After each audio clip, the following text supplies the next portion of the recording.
Another day, another scouting profile here as we take on two of our young and brightest, Bud Leonard and Tyrone Gehringer. First, we're going to start with the guy everyone wants to see, Bud Leonard, our second overall pick this past season, and as our top-rated player in our loaded system. Number 4 overall in Major League Baseball at the time of recording. He could make the MLB this year. He came in a very, very, very good spot, but we're in no rush to hurry these guys up. I mean, we know what we have, and we'd rather, if it takes an extra season, make sure they get them ready over than pushing them and maybe breaking them early. And that's for same thing we did with Bobby White, same thing we're going to do here with Bud Leonard and the rest of our pitching prospects. We want to make sure 100% that they are good to go before they come to Colorado. Really brings you everything. Has a good mix of control, break, and velocity. We knew that drafting him, he was a well-polished guy, an older guy, but he has it all. I mean, he has great mix of being able to control and command, put things where they need to be, and those things are nasty in terms of break and velocity. Wipe out curveball, and we'll get to more of his pitches a little bit later. He'll strike you out, though. I mean, that is the one thing that he can do, and that's what's going to make him potentially an ace. If those strikeout numbers can be good in a really good spot, then he has a very, very, very good chance of being, frankly, one of the best pitchers in the National League, one of the best pitchers in the league in general. I really, really do think that. His long ball is a little bit of an issue, which is another, it's an issue for us, especially with the park we play in, the home runs that we give up. And if he already is giving up home runs, and that can just avalanche into bigger problems down the road. He does struggle with runners on. He's a lot more comfortable out of the windup than he is in the stretch. So when runners are on base, he can kind of get out of his mechanics a little bit and cause these misses, which results in the home runs, which results in the strikeouts not being in the place we want them to be. However, he does limit walks. So when the runners are on, he can get a little dicey.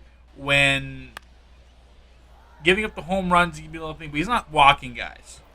4-pitch mix, 4-seamer, 2-seamer, changeup, and curveball. A lot of weak contact, especially in the game that we were able to see.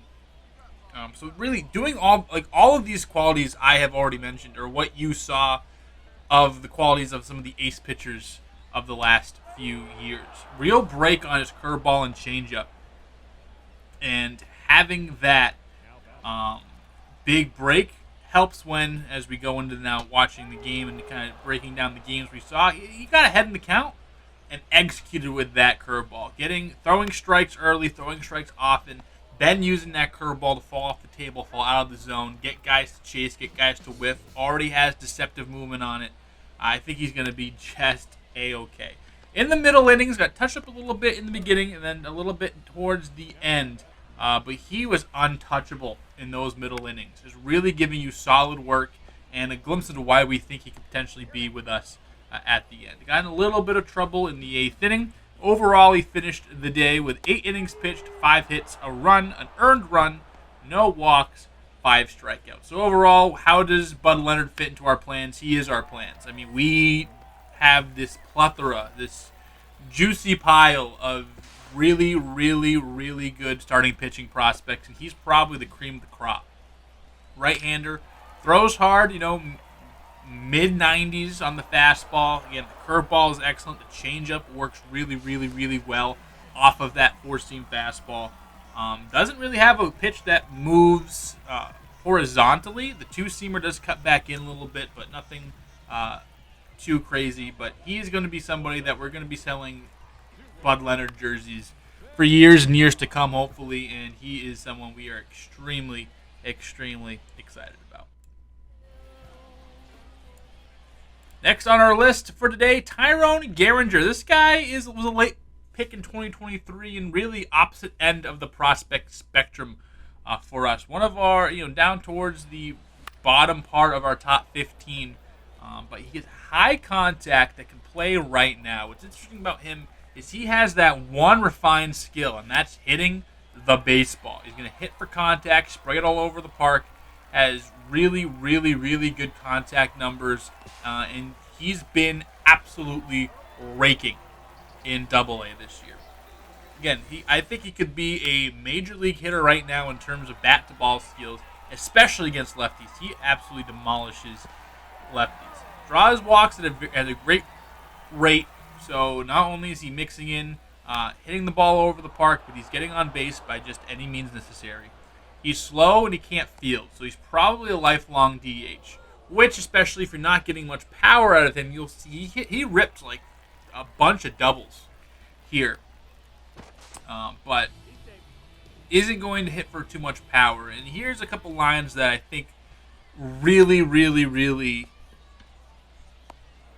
encapsulate what Gehringer is. He generates solid exit velocity with barrel skills, but not raw power. So again, not going to hit for many home runs. But he is an 80s second baseman hitting profile and a 2020s first baseman body. Like you see, he's a big guy, 6'4", and has a juicy frame to him. But he's not going to hit for a whole bunch of raw power. But it is one of those slap hitting 80s second baseman, which I find very, very funny. The one thing about him, he has a slow swing, but it's also the fastest swing alive. I don't know. It's a very, very, very weird swing, but it gets the job done, and it allows him to let pitches get in deep and then swat them for high exit velocity. So he's able to really wait back and know which pitches are his to crush, and he's able to crush them right out the bait. Right now, as of these according to these games, he was 4th in Double A in the Double A league they play in batting average, 2nd in hits, 3rd in runs, 1st in walks by 15 over number 2. 1st in on base and 6th in OPS.